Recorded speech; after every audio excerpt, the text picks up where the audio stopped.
നമസ്കാരം. നമ്മുടെ ശ്യാം മെട്രോ ചാനലിലേക്ക് എല്ലാവർക്കും സ്വാഗതം. കഴിഞ്ഞ നമ്മുടെ എപ്പിസോഡിൽ നമ്മൾ ചർച്ചാ വിഷയമാക്കിയ ഏലിയൻസ് എല്ലാവർക്കും ഓർമ്മ തോന്നുന്നു. ഏലിയൻസ് ഉണ്ടോ ഇല്ലേ കുറച്ച് കാര്യങ്ങളൊക്കെ നമ്മൾ ചർച്ച ചെയ്തിട്ടുണ്ടായിരുന്നു നമ്മുടെ ശ്യാം ചേട്ടനോടൊപ്പം.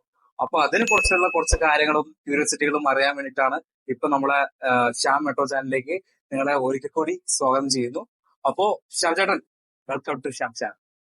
അപ്പൊ ശ്യാം ചേട്ടൻ, നമ്മുടെ കഴിഞ്ഞ എപ്പിസോഡിൽ ഏലിയൻസിനെ കുറിച്ച് ചോദിച്ചിട്ടുണ്ടായിരുന്നു. ഏലിയൻസിന് ഉണ്ടോ ഇല്ലയോ, അപ്പൊ കൂടുതൽ വിശദാംശങ്ങൾ അറിയാൻ വേണ്ടിയിട്ടായിരുന്നു നമ്മൾ കഴിഞ്ഞ എപ്പിസോഡിൽ നമ്മൾ ചോദിച്ചിട്ടുണ്ട്. അപ്പോൾ ഇത്തിരി കൂടിയും അതിനെ ഡീറ്റെയിൽ ആയിട്ട് പറയാൻ വേണ്ടിയിട്ടാണ് നമ്മളിപ്പോ സെക്കൻഡ് എപ്പിസോഡ് നമ്മൾ ക്രിയേറ്റ് ചെയ്തിരിക്കുന്നത്. അപ്പൊ അത് എനിക്കും ആകാംക്ഷയോടെ, അതേപോലെ തന്നെ നമ്മുടെ യൂട്യൂബ് വ്യൂവേഴ്സിനും ഒരു ആകാംക്ഷയോടെ കാത്തിരിക്കുകയാണ്. അപ്പൊ എന്താണ് അതിന്റെ ഒരു ബിഹൈൻഡുള്ള കാര്യങ്ങള്, ഉണ്ടോ ഇല്ലയോ, ജസ്റ്റ് ഒരു ക്യൂരിയോസിറ്റി ഉണ്ട്. അപ്പൊ അതിനെ കുറിച്ച് ചില സന്ദേശൻസ്. ഏലിയൻസ് ഉണ്ടോന്ന് വെച്ചാൽ നമ്മൾ ലാസ്റ്റിൽ പറഞ്ഞു, കടലിൽ നിന്ന് കുറച്ച് വെള്ളം എടുത്ത് നോക്കിയ ഒരു ഗ്ലാസ് വെള്ളം എടുത്താൽ ആ വെള്ളത്തിൽ നമുക്ക് കാണാം ഒന്നും ഉണ്ടാവില്ല, മീൻ ഉണ്ടാവില്ല. അത് വെച്ചിട്ട് കടലിൽ മീനില്ല എന്ന് പറയുന്നത്. പക്ഷെ അങ്ങനെയല്ല ഏലിയൻസിന്റെ അടുത്ത് വരുമ്പോ. കാരണം കടല് പറഞ്ഞാൽ നമ്മുടെ ഭൂമിയുടെ അകത്താണ്. നേരെ മറിച്ച് യൂണിവേഴ്സ് എന്ന് പറഞ്ഞിട്ടുണ്ടെങ്കിൽ അത് നമ്മൾ ഇന്നുവരെ അളന്നിട്ടില്ല എത്ര കിലോമീറ്റർ ഉണ്ടെന്നോ എത്ര അതിന്റെ ഡിസ്റ്റൻസ് എന്താണെന്നോ. നമ്മളല്ലാണ്ടും നമ്മുടെ സോളാർ സിസ്റ്റം അല്ലാണ്ടും കുറച്ച് എക്സോ പ്ലാനറ്റ്സും അല്ലാണ്ടും നമുക്ക് വേറെ ഒരു ഐഡിയയും ഈ ഇതിനെ പറ്റിയിട്ടില്ല. പക്ഷെ നമ്മൾ സ്വന്തം നമ്മളുണ്ടായിരിക്കുന്നത് ആറ്റം കൊണ്ടാണ്. ഈ സ്റ്റാർ മെറ്റീരിയൽ തന്നെയാണ് നമ്മളകത്തുള്ളത്. ഈ യൂണിവേഴ്സിലുള്ള മെറ്റീരിയൽ തന്നെയാണ് നമ്മളകത്തുള്ളത്. എന്ന് പറഞ്ഞാൽ ഈ ഹൈഡ്രജനും ഓക്സിജനും എന്ന് പറഞ്ഞ എല്ലാ ആറ്റംസിന്റെ മോളിക്യൂൾസ് ആയിട്ടുള്ള ഒരു ഇതാണ് നമ്മുടെ ദേഹത്തുള്ളത്. എന്നിട്ടാണ് നമ്മൾക്ക് കോൺഷ്യസ്നസ് വന്നിരിക്കുന്നത്. അപ്പൊ അതുമാതിരി തന്നെ ഏലിയൻസും എവിടെയെങ്കിലും ഒക്കെ പ്ലാനറ്റിൽ ഉണ്ടാവും. ഇന്നത്തെ കാലത്ത് നമ്മൾ നോക്കുകയാണെങ്കിൽ ജെയിംസ് വെബ് ടെലിസ്കോപ്പ് ആയാലും നാസയുടെ വേറെ ഹബിൾ ടെലിസ്കോപ്പ് ആയാലും അവരൊരു 3500 എക്സോ പ്ലാനറ്റ്സ് കണ്ടുപിടിച്ചിട്ടുണ്ട്. എന്ന് പറഞ്ഞാൽ പല വേറെ സ്റ്റാർസും ആ സ്റ്റാർസിന് ചുറ്റും കറങ്ങുന്ന പ്ലാനറ്റ്സിനെ കണ്ടുപിടിച്ചിട്ടുണ്ട്. നമ്മുടെ സൗരയൂഥത്തിന് അപ്പുറമുള്ള എക്സോ പ്ലാനറ്റ്സ് പറയാം. അപ്പൊ അതിനെ കണ്ടുപിടിച്ച് കഴിഞ്ഞിട്ടുണ്ട്. അത് മാത്രമല്ല, അതില് ഒരു 500 എണ്ണം ഹാബിറ്റബിൾ സോണിലാണ് നിൽക്കുന്നത്. എർത്തിനെക്കാട്ടും കൂടുതൽ കണ്ടീഷൻസ് ബെറ്റർ ആയിട്ടുള്ള പ്ലാനറ്റ്സും കണ്ടുപിടിച്ചിട്ടുണ്ട്. ഓക്കെ, എന്നാലും നമ്മൾ നമുക്ക് ഏലിയൻസ് എവിടെയാണെന്ന് ചോദിച്ചിട്ടുണ്ടെങ്കിൽ കുറച്ച് ബുദ്ധിമുട്ടാണ്. ഇന്നും നമുക്ക് പറയാറായിട്ടില്ല. But having said that, aliens ഇല്ല നമുക്ക് അങ്ങോട്ട് പറയാൻ പറ്റില്ല. നമ്മളുണ്ടെങ്കിൽ ഏലിയൻസ് ഉണ്ട്. അല്ലെങ്കിൽ ഏലിയൻസ് ഉദ്ദേശിക്കുന്ന വേറെ, നമ്മുടെ മറ്റു വേറെ ജീവജാലങ്ങള് ആ ഹാബിറ്റബിൾ കണ്ടീഷൻസ് ഉണ്ടാവണം. ചേട്ടൻ പറഞ്ഞപ്പോ ഒരു ഡൗട്ട് തോന്നിയെന്ന് വെച്ചെങ്കിൽ, ഇപ്പോ നമ്മൾ ഏലിയൻസിനെ തേടി പോകുന്നുണ്ട്, അതേ സമയം തന്നെ ഏലിയൻസ് നമ്മളെ തേടി വരാൻ ചാൻസ് ഉണ്ടാവും. ഏലിയൻസ് നമ്മളെ തേടി വന്ന് കാണാതിരിക്കാം. ചിലപ്പോ പാരഡോക്സ് പറയുന്നത് എന്താ വെച്ചിട്ടുണ്ടെങ്കിൽ, ഏലിയൻസ് ഒരു ബില്യൺ ഇയേഴ്സ് മുമ്പായിട്ട് ഡൈനോസേഴ്സ് ഉള്ള സമയത്ത് നമ്മുടെ ഭൂമിയിൽ വന്നിട്ടുണ്ടാവണം. ഓക്കെ, പക്ഷെ അവർക്ക് പിന്നെ ചില ഒരു എക്സാമ്പിൾ പറയണെങ്കിൽ, ഇപ്പൊ നമ്മുടെ ഒരു ഇതറിയാം, നമ്മുടെ മനുഷ്യന്റെ ലെവൽ അറിയാം. നമ്മളൊരു പ്ലാനറ്റിൽ പോയി, ഒരു ലോകത്ത് പോയി കഴിഞ്ഞപ്പോ അവിടെ നമുക്ക് പറ്റിയ ഒന്നുമില്ല. ഓക്കെ, നമുക്ക് പറ്റിയത് ഒരു സാധനം നമുക്ക് ഉപയോഗിക്കാൻ പറ്റില്ല. എന്നാൽ അവിടെ എന്തൊക്കെ കണ്ടു, അവിടെ ഏലിയൻസ് ഉണ്ട്, പക്ഷെ നമുക്ക് പറ്റിയത് ഒന്നുമില്ല അവിടെ. അപ്പൊ നമുക്ക് അവിടെ ഇൻട്രസ്റ്റ് ഉണ്ടാവില്ല. അങ്ങനെ ഇനി എങ്ങാനും അവർക്ക് ഇവിടെ വന്ന് കണ്ടിട്ട് ഇവിടെ നമുക്ക് ഇൻട്രസ്റ്റ് ഇല്ലാതെ പോയിക്കൂടാന്നുമില്ല. ഏലിയൻസ് ഇല്ലാന്ന് പറയാൻ പറ്റില്ല. കാരണം അത് മാത്രമല്ല, ഞാൻ നേരത്തെ പറഞ്ഞു, ഒരു സെക്കൻഡിലാണ് 3 ലക്ഷം കിലോമീറ്റർ ഒരു ഫോട്ടോൺ ഒരു ലൈറ്റ് പോകുന്നത്. അപ്പോ ഒരു കൊല്ലം എന്ന് പറഞ്ഞിട്ടുണ്ടെങ്കിൽ ഒന്ന് ആലോചിച്ചു, ഒരു സെക്കൻഡിലാണെന്ന് പറഞ്ഞെങ്കിൽ ഒരു കൊല്ലത്ത് എത്ര സെക്കൻഡ്സ് ഉണ്ട്? ആ സെക്കൻഡ്സ് ഇൻറ്റു എന്താ പറയാ 3 ലക്ഷം കിലോമീറ്റർ പറയുമ്പോൾ തന്നെ വലിയ ഫിഗറായി. ഇൻറ്റു ഒരു നമ്മുടെ മിൽക്കി വേ എന്ന് പറഞ്ഞെങ്കിൽ തന്നെ 100 മില്യൺ ലൈറ്റ് ഇയേഴ്സ് ആണ്.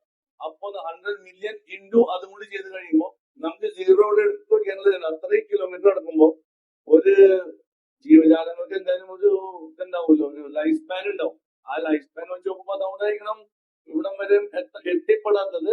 അല്ലെങ്കിൽ ഇങ്ങനെയും ആവാം ചെന്നെങ്കിൽ ഇവ നമുക്ക് കാണുന്നത് 400 എണ്ണം തൊട്ട് 600 എണ്ണമിന്റെ അകത്തുള്ള ഇതാണ് നമുക്ക് കാണാൻ പറ്റുന്നത്. നമുക്ക് ആ ലൈറ്റ് ഉണ്ടെങ്കിലേ നമുക്ക് കാണാൻ പറ്റും. കാരണം അത് നമ്മുടെ കണ്ണിൽ വരുന്നു, നമ്മൾ കാണുന്നു. പക്ഷെ അതിന്റെ മുകളിലോ അതിന്റെ അടിയിലോ ആണെങ്കിൽ ലൈറ്റ് നമുക്ക് കാണാൻ പറ്റില്ല. കാണാൻ പറ്റില്ല. അതുമാതിരി 20 ഹെർട്സ് ടു 20 കിലോ ഹെർട്സ് വരെ അകത്തുള്ള സൗണ്ട് നമുക്ക് കേൾക്കാൻ പറ്റും. അതുമാതിരി ടച്ചും അതെ, എന്തൊരു പെർട്ടിക്കുലർ റേഞ്ച് വരെ ടച്ച് നമുക്ക് ചെയ്യാൻ പറ്റുള്ളൂ. അപ്പോ നമ്മുടെ ഇടയിൽ ഏലിയൻസ് ചിലപ്പോ വേണമെങ്കിൽ ആ വേറെ ഫ്രീക്വൻസി ഇതിൽ ലൈറ്റിന്റെ ഇതിൽ വന്നിട്ടുണ്ടാവാം, നമുക്കറിയില്ല. അതുകൊണ്ട് ഏലിയൻസ് ഇല്ലാന്ന് നമുക്ക് ഒരു കാലത്തും തറച്ച് പറയാൻ പറ്റില്ല. നമ്മളുണ്ടെങ്കിൽ നമ്മുടെ മനസ്സിൽ കോൺഷ്യസ്നെസ് ഒരു ആറ്റമും ഒരു മോളിക്യൂൾസിനും ഇങ്ങനെ ഒരു ഇതുണ്ടാക്കിയിട്ട് ഒരു പ്രോഗ്രാം ഉണ്ടാക്കി നമ്മുടെ മനസ്സിൽ ജീവിതം ഉണ്ടാക്കി അതിലൊരു കോൺഷ്യസ്നെസ് കൊടുക്കാനായിട്ട് യൂണിവേഴ്സിന് കഴിഞ്ഞിട്ടുണ്ടെങ്കിൽ അങ്ങനത്തെ ഫേവറബിൾ കണ്ടീഷനിൽ വേറെ ലോകത്തും ഉണ്ടാവണം. അപ്പൊ ഈ ഏരിയ 51 എന്നൊക്കെ പറഞ്ഞത് ഇപ്പൊ ഏലിയൻസിനെ കുറിച്ച് കുറെ വിശദാംശം ചെയ്യുന്നുണ്ട്, സ്റ്റഡി ചെയ്യുന്നുണ്ട്, പരീക്ഷണം ചെയ്യുന്നുണ്ട്. അപ്പൊ ഇതൊക്കെ ആക്ച്വലി ഒരു ഇതായിരിക്കും അല്ലെ?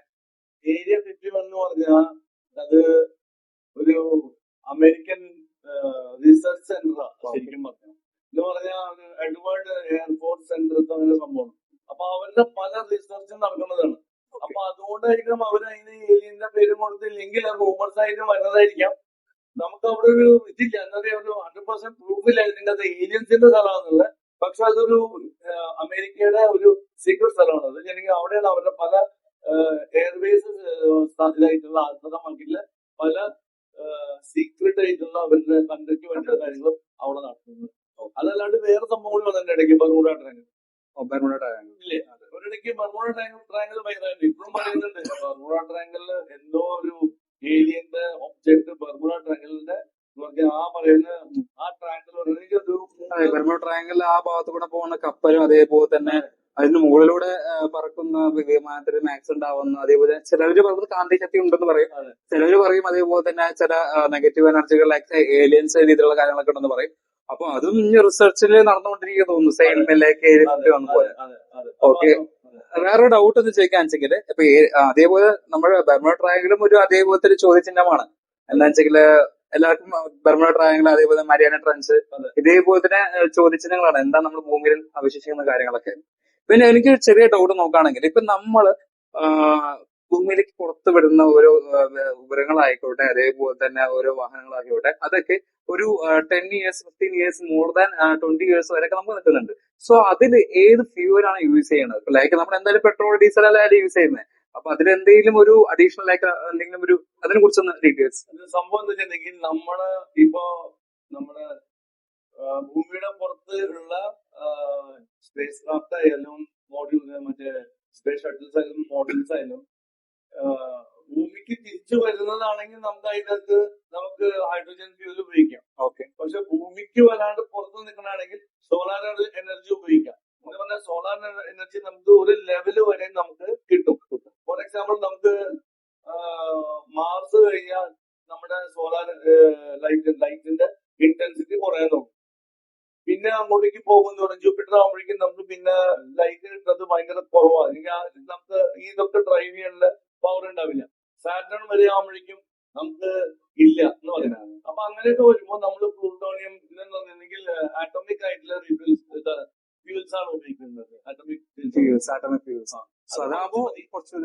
കുറച്ചു മതി. എന്നാ പക്ഷെ അത് പൊല്യൂഷൻ ഭയങ്കരമായിട്ട് ഉണ്ടാക്കുന്ന സാധനം. ഓക്കെ, ഇപ്പൊ ഫോർ എക്സാമ്പിൾ ഇപ്പോ കാസിനി എന്ന് പറഞ്ഞൊരു ഇത് സ്പേസ് ക്രാഫ്റ്റ് നമ്മൾ സ്പേസ് ഷട്ടിൽ നമ്മൾ ഇറക്കിയിട്ടുണ്ടായിരുന്നു. അത് സാറ്റർനെ പറ്റി പഠിക്കുന്നത്. ഓക്കെ, എന്നിട്ട് അത് ടൈറ്റനിലും നമ്മൾ ഇറക്കിയിട്ടുണ്ട്. ഇപ്പൊ നമ്മളൊരു മോഡ്യൂള് ടൈറ്റനിൽ ഇറക്കിയിട്ടുണ്ട്. ഈ ടൈറ്റനിൽ ഇറക്കിയിരിക്കുന്ന മോഡ്യൂള് നമുക്ക് അറിയാം അവിടെ തണുത്ത ലാൻഡാണ്. അവിടെ എന്താ പറയാ ആൽക്കഹോൾ ബേസ്ഡ് ആണ്. കാരണം വെള്ളമൊക്കെ കട്ടയായി കിടക്കുക. ആൽക്കഹോൾ അത്ര പെട്ടെന്ന് കട്ടയാവില്ല. അവിടെ മഴ പെയ്യുന്നത് ആൽക്കഹോളാണ്. കടല് ആൽക്കഹോളാണ് ടൈറ്റനില്. അത് ഒരു അവിടെ അമോണിയ കിട്ടിയിട്ടുണ്ട്. അപ്പൊ അവിടെ നമുക്ക് നോക്കണമെങ്കിൽ അവിടെ ജീവജാലങ്ങൾ ഉണ്ടാവാൻ സാധ്യതയുണ്ടെന്നാണ് സയൻസ് പറയുന്നത്, നാസ പറയുന്നത്. അതുമാതിരി തന്നെ കാസിനിയിലാണ് നമ്മള് ആ കാസിനിയാണ് നമ്മള് സാറ്റലൈറ്റിലേക്ക് അടിച്ചിറക്കി. കാരണം എന്താണെങ്കിൽ അതിന്റെ ഫ്യൂല് കഴിയാറായി. 10-15 കൊല്ലമായിട്ട് അത് മൂടിക്കിടന്ന് ഇറങ്ങിക്കൊണ്ടിരിക്കുക. ഇനി അതിനെ നമ്മൾ ഈ പറഞ്ഞ എവിടെയെങ്കിലും സബ്ജക്റ്റോ അല്ലെങ്കിൽ യൂണിവേഴ്സിറ്റിക്കോ പറഞ്ഞയച്ചു കഴിഞ്ഞാൽ അത് വേറെ ഏതെങ്കിലും എവിടെയെങ്കിലും പോയി ക്രാഷ് ആയിട്ട് പൊല്യൂഷൻ വേണ്ടെന്ന് ഉണ്ടാവാണ്ടിരിക്കാനായിട്ട് സാറ്റലൈറ്റിന്റെ അറ്റ്മോസ്ഫിയർ അറ്റ്മോസ്ഫിയറിലാണ് അതിനെ കത്തിച്ചേർന്നത്. അപ്പൊ പൊല്യൂഷനും ഒരു വലിയ ഫാക്ടറാണ്. അപ്പൊ നമ്മൾ എനർജിയിൽ നമ്മൾ എത്തിയിട്ടില്ല. 100% വെച്ചെങ്കിൽ നമുക്ക് ഈ യൂണിവേഴ്സിന്റെ പുറത്തേക്ക് പോകാൻ പറ്റില്ല. എല്ലാത്തിനും ഒരു നിശ്ചിതമായ ഒരു ലിമിറ്റേഷൻ ഇല്ല. ഓക്കെ, അതേപോലെ തന്നെ എല്ലാവർക്കും ഉള്ള ചോദ്യം പോലെ തന്നെ എനിക്ക് ഈ ടൈം ട്രാവൽ, അതേപോലെ തന്നെ ഇപ്പോ ലിസ്റ്ററിന്റെ മൂല്യം കണ്ട പോലെ ഒരു ഗ്രഹത്തിലേക്ക് പോകുമ്പോൾ ഇവിടെ 1 അവർ നമുക്ക് ഇവിടെ 7 വർഷം, അതേപോലെ ഒരു ഫാക്ട് ഉണ്ടോ? അത് വിശ്വസിക്കാമോ അല്ല അങ്ങനത്തെ കാര്യങ്ങളൊക്കെ ഉണ്ടോ? അത് ശരിക്കും പറഞ്ഞാലേ അത് ഗ്രാവിറ്റിയാണ്. ഗ്രാവിറ്റി ഇപ്പൊ നമ്മള് നമ്മുടെ ഭൂമിയുടെ പുറത്തേക്ക് നമുക്ക് ഇതില്ല. അപ്പോ ഒരു ഫണ്ട് എന്താ വെച്ചിട്ടുണ്ടെങ്കിൽ നമുക്ക് നമ്മളൊരു ഹൈബർനേഷനിൽ കിടക്കുന്ന ഒരു ജീവജാലങ്ങൾ നമുക്ക് കാണാം. അവരുടെ ആ സമയത്തുള്ള മെറ്റബോളിസം കുറവുള്ളതുകൊണ്ട് അവർക്ക് കുറെ കൂടി അവരുടെ സെല്ലിന് ഒരു ഇതുണ്ട്, എന്താ പറയാ, ഒരു ലൈഫ് കൂടുതൽ, ലൈഫ് സ്പാൻ കൂടുതലാണ്. അപ്പൊ അതുപോലെ തന്നെ മുകളിലേക്ക് പോയി കഴിയുമ്പോൾ മുകളിൽ നമുക്ക് ഇതില്ല, എന്താ പറയാ, ഗ്രാവിറ്റി ഇല്ല. അപ്പൊ ഗ്രാവിറ്റി ഇല്ല അവിടെ, എന്താ പറയാ. അപ്പൊ അവിടെ നമുക്ക് കുറച്ചൊരു നമ്മുടെ ഈ ഭൂമി വെച്ച് നോക്കുമ്പോൾ നമുക്ക് അവിടെ നമ്മൾ ലൈഫ് നമ്മളെ കുറച്ചുകൂടി കൂടാനുള്ള സാധ്യത ഉണ്ട്. പക്ഷെ ഈ ടൈം ട്രാവലിനെ പറ്റി അത് നമ്മുടെ ഐൻസ്റ്റൈന്റെ തിയറി ഓഫ് റിലേറ്റിവിറ്റി വെച്ചിട്ടാണ് അത് കണക്ട് ചെയ്യാൻ നോക്കുന്നത്. അതൊരു ഹൈപ്പോത്തസിസ് ആണ്. എനിക്കത് എത്ര ശതമാനം കറക്റ്റ് ആണുള്ളത് നമുക്ക് പറയാനില്ല. പക്ഷെ സ്പേസ് ഫാബ്രിക്കിനെ ബെൻഡ് ചെയ്തുകൊണ്ട് ഉള്ള ഓരോ മാത്തമാറ്റിക്കൽ ഇക്വേഷൻ പ്രകാരം നമുക്ക് സ്പേസ് ട്രാവലില് ടൈം ട്രാവൽ എന്ന് പറയാം. അത് നമുക്ക് ചെയ്യാൻ പറ്റുന്നത് റിവൈവ് ചെയ്തിട്ടുണ്ട്. പക്ഷെ അത് സമയം പിടിക്കും ചെയ്യാൻ, ടെക്നോളജി വരാൻ. അപ്പൊ അതുപോലെ തന്നെ എനിക്കും ചില ഡൗട്ടുകൾ കാര്യങ്ങളൊക്കെ ഉണ്ട്. നമ്മുടെ ഭൂമിയിൽ അവശേഷിക്കുന്ന ചില വിചിത്രമായ ചില കാര്യങ്ങൾ. ഉദാഹരണത്തിന് നമ്മൾ പറഞ്ഞ മരിയാന ട്രഞ്ച്, അതേപോലെ തന്നെ ബെർമുഡ ട്രയാങ്കിൾ, ഇതിന്റെ ഉള്ളിലേക്ക് മനുഷ്യന്മാർ ഇതിലേക്ക് പോവാത്തതും അതുപോലെ ചിലർ പോയിട്ടും വന്ന കഥകളുണ്ട്. അപ്പൊ അതിനെ കുറിച്ച് കൂടുതൽ ഡീറ്റെയിൽ ആയിട്ട് നമുക്ക് അടുത്ത എപ്പിസോഡിൽ നമുക്ക് കാണാം. Signing off Nijesh and Shyam. അപ്പൊ ഓക്കെ.